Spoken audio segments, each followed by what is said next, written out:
Du må være... Jonas. Jonas? Ja. Du kan bare sætte dig her. Hvad fik dig til at bestille tid?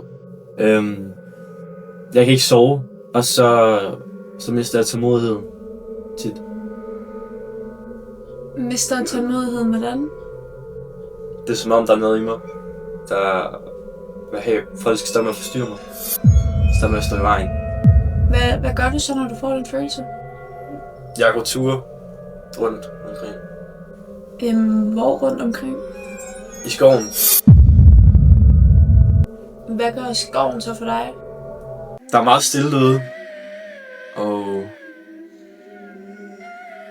der er sådan en følelse af, at folk ikke kan høre i flere kilometer. Der er ingen derude. Vil du også have noget vand? Ja. Jo. Ja, hvorfor ikke?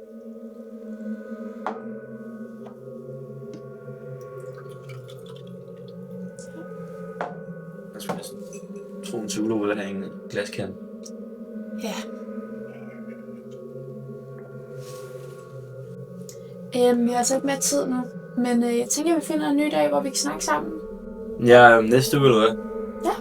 Okay. Finder ud af. Super.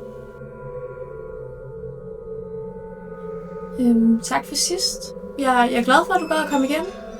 Ja, jeg havde brug for det. Du står godt.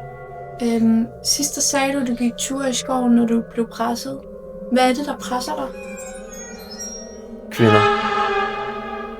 Hvad mener du med det? De irriterer mig.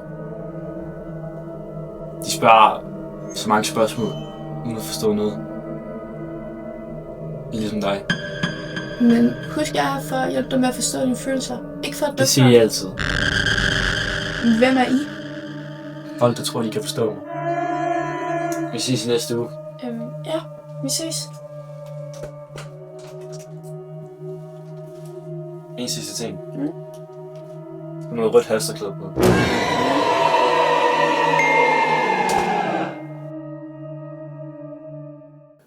God aften. Politiet kan nu bekræfte, at der blev fundet endnu en kvinde ude i Høng Skov.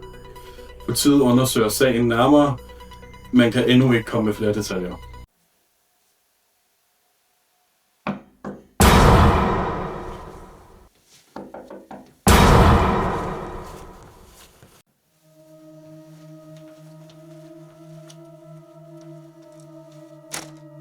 Hej. Ej, Vi havde da ikke aftalt i dag. jeg har brug for at snakke. Nu. Er du okay? Jeg har det helt okay. Okay, så lad os snakke. Vi kan skrive over. Du er alene. Ja, men er det ikke lige meget? Det finder vi vel ud af.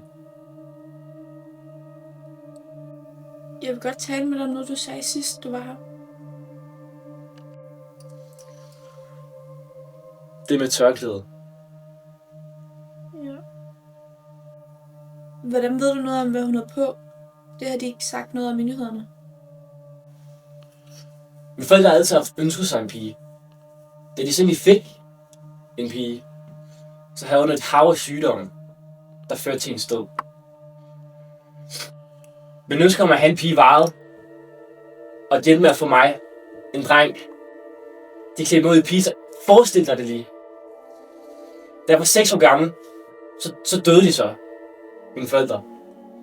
Og jeg røg i systemet med en sagsbehandler, der troede jeg var en pige, på grund af den måde, mine forældre havde opdraget mig. Til at ende med at bo på et kloster sammen med nogle nonner. De var nogle grusomme mennesker. De gjorde ting. Forfærdelige ting. De er ikke kristne, så man kan sige. Jeg forstår godt, du har det svært. Det er vildt, det du har været igennem. Men jeg tror altså ikke som psykolog, at jeg kan hjælpe dig alene. Jeg tror virkelig, du har brug for mere hjælp, end jeg kan tilbyde dig. Hvorfor er jeg her så? Du skal jo hjælpe mig. Det er hele dit job. Det er hele pointen af dit job. Du skal jo hjælpe mig med at stoppe med at gøre de fucking kvinder fortræd. Jeg tror altså, du har brug for mere hjælp, end jeg kan tilbyde dig. Jeg tror lige... Ja.